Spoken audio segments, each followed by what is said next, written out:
আমরা তার গৃহকর্মী ফাতেমাকেও হয়তো দেখতে পাচ্ছি, যে ফাতেমা স্বেচ্ছায় কারাগারেও থেকেছেন খালেদা জিয়ার সাথে, কখনো লন্ডন, কখনো হাসপাতাল, কখনো তাকে ছেড়ে যাননি।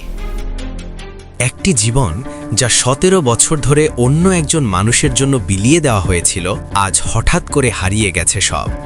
সেই মানুষ যে ছিলেন রাজনৈতিক ইতিহাসের ছায়া, আজ তার নিজের জীবনের একাকিত্বে হারিয়েছেন সব।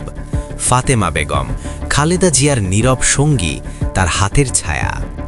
আজ আমরা জানব কিভাবে ইতিহাসের এক নিঃসঙ্গ মুহূর্তে একজন সাধারণ নারী হয়ে উঠলেন দেশের নজর কাড়া কেন্দ্রবিন্দু। দর্শক, প্রথমবারের মতো ফাতেমার মুখ থেকে শোনা যাবে কিভাবে তিনি হারিয়েছেন নেত্রীকে, কিভাবে হারিয়েছেন নিজের জীবন, আর কিভাবে একাকিত্বের ভার বয়ে চলছেন দিনের পর দিন। আপনারা কি প্রস্তুত শুনতে? ফাতেমা বেগম, যিনি শেষ নিঃশ্বাস পর্যন্ত খালেদা জিয়ার পাশে ছিলেন। রাজনীতি, পদ, মর্যাদা সব ঊর্ধ্বে উঠে মানুষের প্রতি মানুষের ভালোবাসা কত গভীর হতে পারে তার জীবন্ত প্রমাণ ফাতেমা। তিনি শুধু নেত্রীর পরিচারিকা নন, ছিলেন নেত্রীর ছায়ার মতো সঙ্গী। অনেকের মনে প্রশ্ন, একটি জীবন শুধু অন্যের জন্য দেওয়া যায়? ফাতেমা প্রমাণ করেছেন, হ্যাঁ। খালেদা জিয়ার মৃত্যুর পর ফাতেমা হঠাৎ এক ছুটি পেয়েছেন, কিন্তু আনন্দের নয়, বিষাদের। প্রিয় নেত্রীকে হারানোর শোক, যাকে তিনি নিজের পরিবার হিসেবে নিয়েছিলেন, এখন তাকে ছুঁয়ে যাচ্ছে এক শূন্যতা। 2009 সালে এক পূর্ব পরিচিতের মাধ্যমে ফাতেমা খালেদা জিয়ার বাসায় কাজ শুরু করেন। সেখান থেকে শুরু হয় এক দীর্ঘ সহযাত্রা। বছরের পর বছর নেত্রীর ছায়ার মতো পাশে থাকা ফাতেমা আজ একেবারে একা।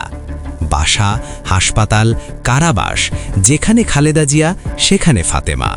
অসুস্থতার সময় দৈনন্দিন দেখভাল, ওষুধ খাওয়ানো, চিকিৎসকদের সঙ্গে যোগাযোগ, মানসিক সঙ্গ, সব দায়িত্ব ফাতেমার কাঁধে। 2018 সালে খালেদা জিয়া কারাবন্দী হলে আদালতের অনুমতিতে ফাতেমা তাকে কারাগারেও সহায়তা করেন। গণমাধ্যমে পরিচিত হন নেত্রীর ছায়া সঙ্গী হিসেবে। রাজনৈতিক পরিচয় না থাকলেও নেত্রীর প্রতি দায়বদ্ধতা, আনুগত্য প্রশ্নাতীত। নাম প্রকাশে অনিচ্ছুক কর্মকর্তার ভাষ্য, খালেদা জিয়ার মৃত্যুর প্রথম কয়েক ঘণ্টা এবং শেষ দিনগুলোতে ফাতেমা ছিলেন সবচেয়ে বেশি ভেঙে পড়া মানুষ। নীরবে কেঁদেছেন, চোখ মুছে মুছেই শেষ বিদায়ের প্রস্তুতি করেছেন। ঘনিষ্ঠ সূত্র জানিয়েছে, যার জীবন নেত্রীর জন্য আবর্তিত ছিল, সে এখন এক শূন্যতায়।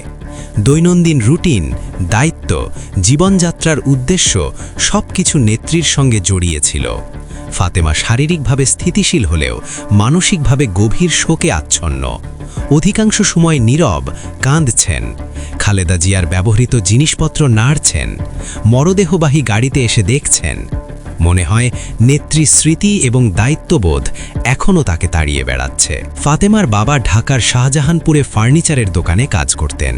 4 মেয়ে, 1 ছেলের মধ্যে ফাতেমা বড়। মাত্র ক্লাস 3 পর্যন্ত পড়াশোনা। ভোলা সদর উপজেলার কাচিয়া এলাকার মোহাম্মদ হারুনের সঙ্গে সংসার। 1 মেয়ে, 1 ছেলে, পরে স্বামী মারা যান। এরপর ফাতেমা খালেদা জিয়ার বাসায় গৃহপরিচারিকার কাজ শুরু করেন। মেয়ে জাকিয়া ইসলাম রিয়ার 19 বছর, বাণিজ্য বিভাগে ডিগ্রি কলেজে পড়াশোনা। ছেলে মোহাম্মদ রিফাত 15 বছর, বিজ্ঞান বিভাগে 10ম শ্রেণী। পুঁজি নেই, মা বেকার। প্রশ্ন ওঠে, কে দাঁড়াবে ফাতেমার পাশে? অনেকের মতে তারেক রহমান এবং জিয়া পরিবার যেন ফাতেমার মেয়েকে ভালো পরিবারে বিবাহ দেন, ছেলেকে ব্যবসার ব্যবস্থা করেন। ফাতেমা বেগম, জীবন নিবেদিত ছিল অন্যের জন্য।